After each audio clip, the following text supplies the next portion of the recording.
Welcome back to the Midday News. Opposition spokesman on national security Peter Bunting has berated the government over its handling of crime and violence. Senator Bunting says that the government needs to adopt a more comprehensive and nuanced approach to tackling the issues. He says what is needed are initiatives that will target the root causes of crime while safeguarding the lives and security of all Jamaicans. Senator Bunting again criticized the government for the continued use of states of emergency to curb crime and violence. Talk about good governance. We cannot talk about accountability, yet hide the Honest administration's abject failure at fighting violent crime. The opposition PNP cannot be complicit in manufacturing the consent of the people against their own interests. We owe it not just to the memory of the thousands murdered, but to the tens of thousands of grieving relatives and friends, to the terrified communities, to the environment of fear that cause people to take with themselves if they see an armored cash delivery vehicle in their vicinity.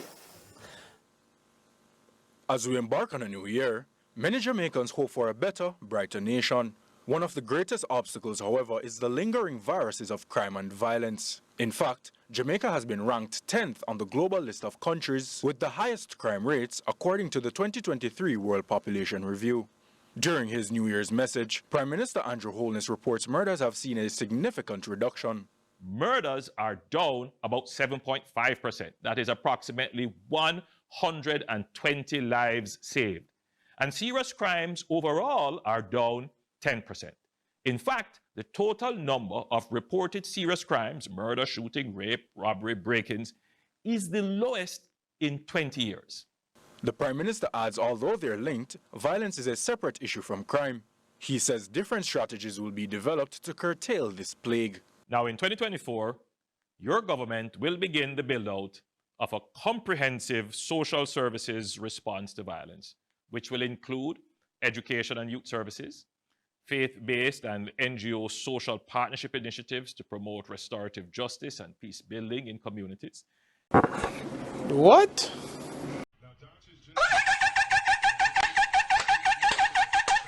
Social safety net support targeted at those most at risk and vulnerable to violence, public health intervention and services, and targeted public education, among other initiatives.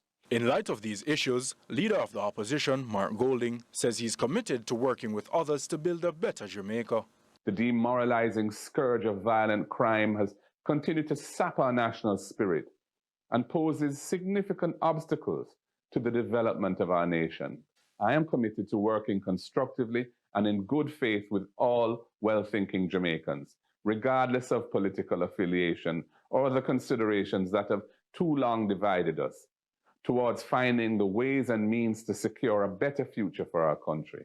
Meanwhile, Jamaica's Governor-General, Sir Patrick Allen, says 2023 was a journey packed with challenges, but he urges residents to keep plowing forward in pursuit of change. We faced the shadows of crime, violence, road accidents, and other criminal activities which tested the resilience of our communities.